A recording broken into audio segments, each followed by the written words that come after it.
So hey y'all, hey, happy Friday. Yes, happy fabulous Friday, flashback Friday. No matter what you want to call it, it's Friday, okay? So I got another letter from, of course, another woman that's in distress by her man. Honey, what is these men doing to their women? Oh my goodness. So let's just chop it up, okay? So the wife writes in and she says, how do I trust my husband again? Okay, so again, the caption of the letter from this wife who is in distress is she posed a question: how do I trust my husband again? Well, first and foremost, I'm gonna go ahead and start this off by saying you are not the first woman to go through something like this. Married and unmarried women go through the same type of issue. You know, sometimes your partner can temporarily lose focus. And they don't exercise good judgment, and they jeopardize the relationship or the marriage. So I would like to say no judgment here, but it happens. It happens. Some people can bounce back from it. Some people can't, but a lot of people try to push their way through it and find out that there's not enough there to keep them there. But let's get into the letter. So I have it before me. I'm going to read it again. There's a woman, there's a wife who's posing the question: how do I trust my husband again? Girl. So the letter says, my husband cheated on me once through our marriage and twice when we were still dating. There are multiple times when I would open up my social media and would quiver in fear every time I see a message request from somebody I haven't met or talked to before, dreading what they're about to say and who it is about. He never admitted cheating, even though there's a whole lot of proof and confrontations that has happened between me and the girls he's cheated on me with. P.S. They are all aware that he was dating somebody engaged and married, nor would say sorry for it. Recently, I found out that he did it again while we were on vacation, confronted him about it in front of his parents, who are very close and loving to me. After so many days of not talking to him and talks about a divorce, he swore he would never do it again, even came to the point of deleting all of his social medias. I am still very bothered about it and would continue to stalk the girls he cheated on me with. Yes, I have very low self-esteem, even though people, both men and women, think I'm attractive and a good catch, and can't seem to find out what I'm lacking, or as if there's any other reasons as to why he did what he did. How do I trust him again? Some people need to use punctuation. It makes it a lot easier. Well, you know, I pride myself on my show being from a woman's perspective, first and foremost, because I'm a woman. And I see a lot of issues with this. The first issue that I see with this wife is she's expecting apologies from women who don't owe her anything. I hate to be the one to say it, and I'm a wife myself, but the next woman don't owe you anything. Not a damn thing. Not an explanation, not a I'm sorry, not an excuse, nothing. The next woman owes you absolutely nothing. That's hard to wrap your mind around something like that when you feel as if someone had information that should have prevented them from stepping into your marriage. He owes you that, not the next woman. It is what it is. The fact that this man is cheating, your husband is cheating, while you guys are on vacation, says that he's behaving like a single man. He took the vows, but he hasn't taken the vows seriously. Another thing I noticed, you guys are talking about divorce, and his answer to the issue, because he's causing the issues, his answer to that is deleting all of his social media. That's a coward's way out. You want to delete proof. You want to delete the trail. You want to delete anything that would cause further upset in your marriage. You want to stop doing everything that you're doing except cheating. That's a problem. You see, a lot of people can stand before a judge, God, and altar your friends and family and say, I do. But actually honoring those vows, keeping the commitment, respecting the covenant, that's a whole nother ball game. That means I choose you each and every day. No matter what temptation is before me, I choose you. No matter how mad I get at you, no matter what kind of issues have remained unresolved behind closed doors, I choose you. When my body is craving sex, sex, and I want to be touched, I choose you. I choose you because that's the commitment that you're supposed to be making. But he's not doing that. I think your anger is being taken out on the wrong people. And you need to get it straight with your husband. I'm a girl's girl when it comes to relationships. I get it. You know, I understand, because I've been there before in my first marriage, right? You know, I know what it's like to be cheated on. I know what it's like to have a woman surface. You know, that discovery, that moment of realization that this man has laid down and in between the legs of another, and visualizing what she looks like. Is she better? Is she prettier? And in the end, none of that matters. The only things that matter is you said, for better or for worse, and you stepped out and you broke those vows. So whether you get an apology from the next woman, I think that should never be your issue. But then again, I get it. As women, sometimes I think I'm grasping for air with this one. I think it takes work with me.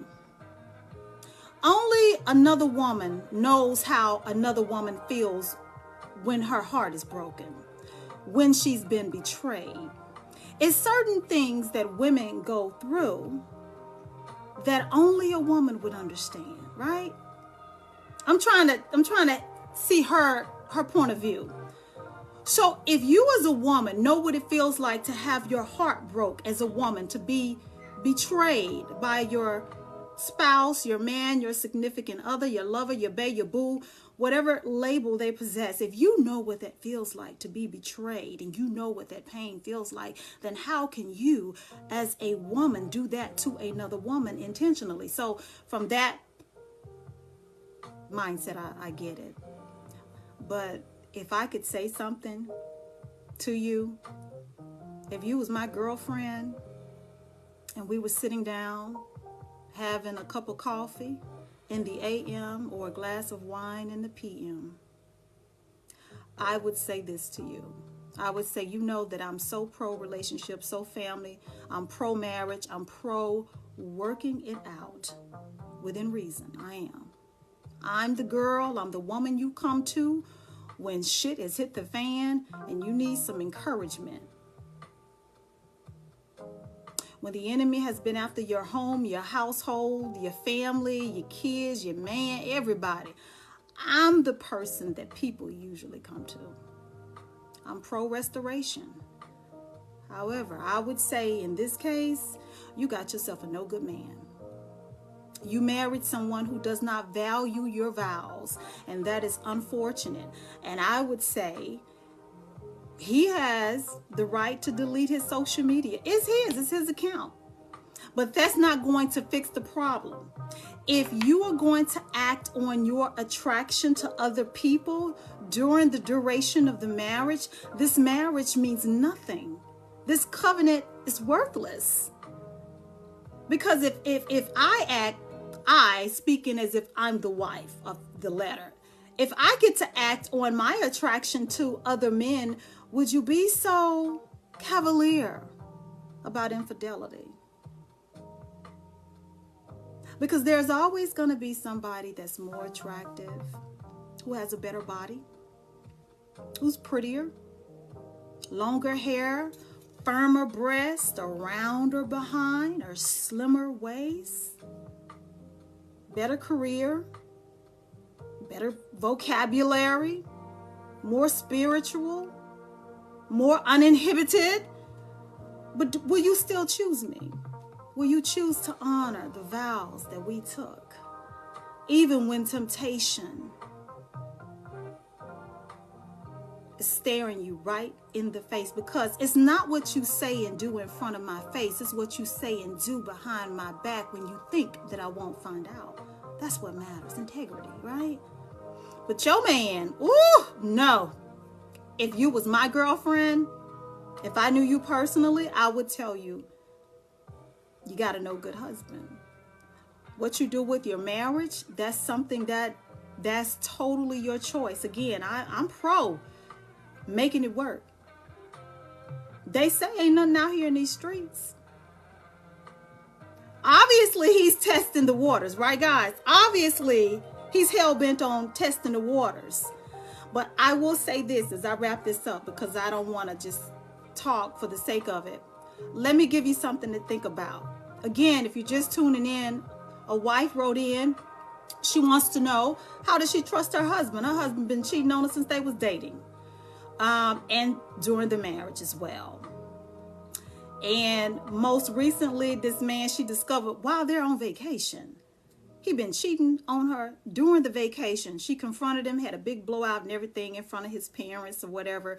So now that she has applied pressure, as the kids say, now he wants to delete his social media, not change his behavior, right? Not fix the problem, not go to counseling, not ask for forgiveness, not say, baby, I'm going to work on me so that we don't keep going through these issues.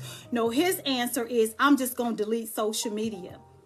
Not his desire, not fighting the temptation, but that you can stay with a cheater if you want to. It's one thing to cheat on me behind my back. What I don't know, I just don't know.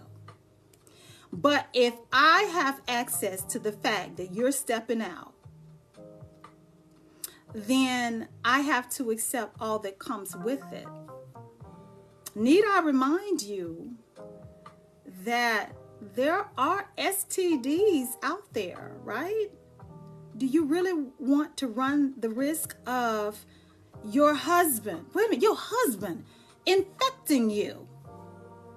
I just read a letter 2 or 3 days ago where the boyfriend took a break from the girlfriend, okay, under the guise of he was going to get his mental health, only to circle back and cheat with his ex, the ex that in his mind had gotten away, right?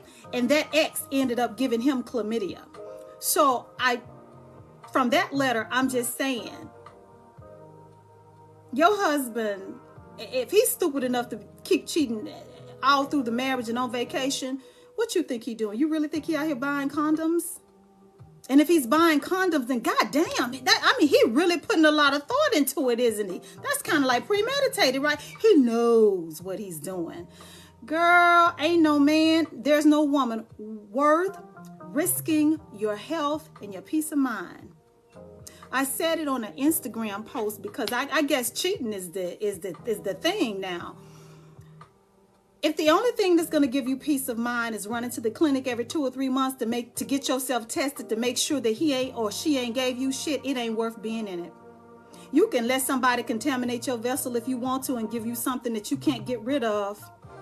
And then you're going to be mad, bitter, and angry with the world and mad at yourself because you should have walked away before they infected you. And nowadays, you got to worry about spirits too. You don't know who the other person that they laying up with, what kind of soul ties that they're, those spirits he's bringing back or she's bringing back to you. Girl, bye. Nobody's worth it. Your peace of mind, your health.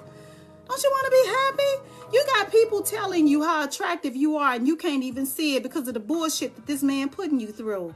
He's not even making you feel like the beautiful person according to the letter that everyone else says you are. I know it's not all about looks, but damn, you a woman. It matters to us. When's the last time I wonder that man told you you were beautiful? You say in the letter, people tell you that you're attractive and you're a good catch. He doesn't know that. He's taking you for granted. I'm going to say, you didn't marry a good one. I'm not going to tell any person to walk away from a marriage just by a few paragraphs in a post, because I'm sure there's more to the story.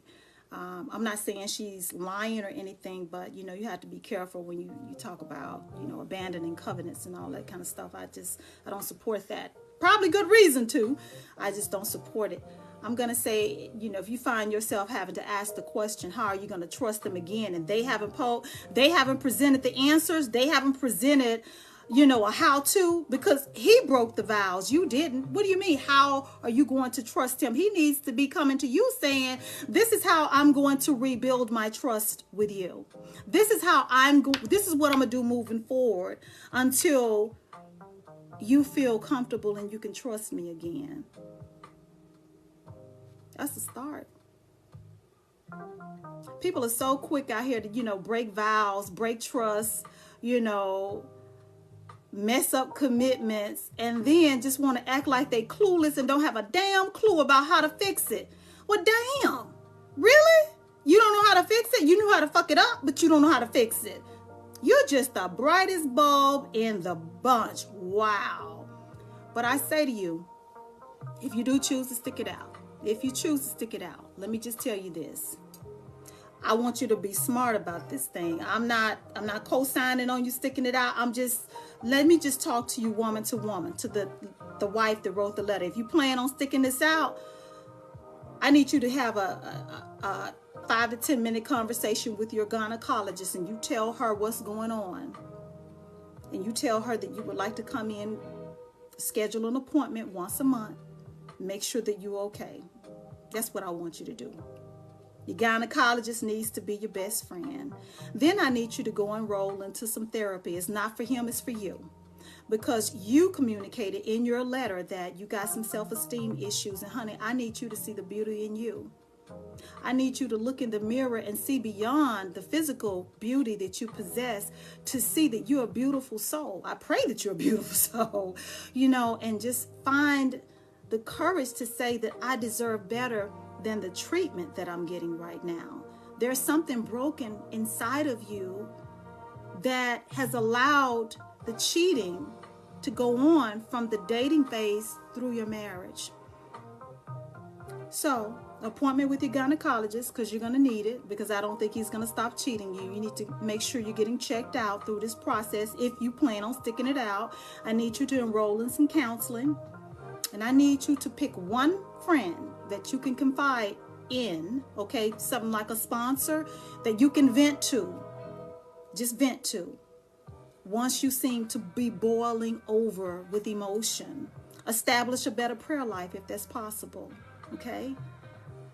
And I need you to stop, if at all possible, accepting, entertaining any anonymous people or requests that come through your social media. You mentioned in the letter that you cringe. Those are powerful words. You cringe when you see messages from people that you don't know. You're traumatized by the things this man has taken you through. Girl, too much. You deserve better than that. But stop accepting. Don't entertain it. If you don't know them, you don't need to know what they got to say. Okay? Don't invite trouble into your life. This is about you right now. This is not about them. This is about you. So stop entertaining that. I would say have a talk with him, but I don't think it's going to do any good. I just want to focus on you.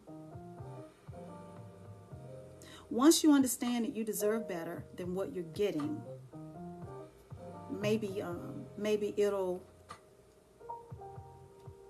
encourage you to establish some boundaries. Nothing changes if nothing changes. And I just said the other day that when you start praying for God to intervene into your marriage or your relationships, and you said, Lord, I've taken all I can take.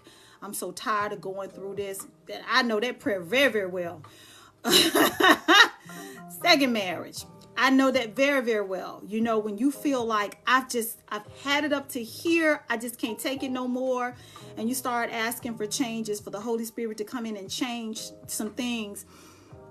I know that I used to think that God would focus on the man, the husband. It took me a lot of years to learn that the changes always starts with you, because you're the one praying. The changes that you want to see in your marriage or your relationship when you've entered into a season of struggle, those changes typically will start with you and the way that you address things, the way that you talk to him, the things that you tend to focus on, the things that you say, you know what, I'm not going to give any more attention to this. This is BS. No, not doing it no more. It starts with you. So that's it. That was the letter. Again, how do I trust my husband? Again, was a letter from a wife who's brokenhearted. Her man been cheating on her so long, she don't know what to do. She got women popping in her inbox on social media, telling her about their rendezvous with her man, and her are on vacation with his parents, and he cheating on her then. So she stopped talking to him on vacation. She threatened divorce, and the only thing this fool can offer her is to delete his social media. Unacceptable for a husband. I say she's got a no good husband. What she should do with her marriage is totally left up to how much she can tolerate, how long she's willing to suffer through it, because that's the only thing I can see. And I just have advised her, to get a good relationship and start making some regular appointments to her gynecologist to make sure that her sexual health is okay. And to get some therapy so she can deal with some issues that she may be experiencing on her own, and the trauma she's, been dealing with, just for herself, just so she can be the best person that she can be moving forward in her life. Whether this marriage works out or not, she still wants to find love one day, and hopefully, you just, I don't know, guys. People don't value commitments like they used to. Hell, I don't know. But my show is all about that. It's just the more that I get letters like that, I feel that's heavy.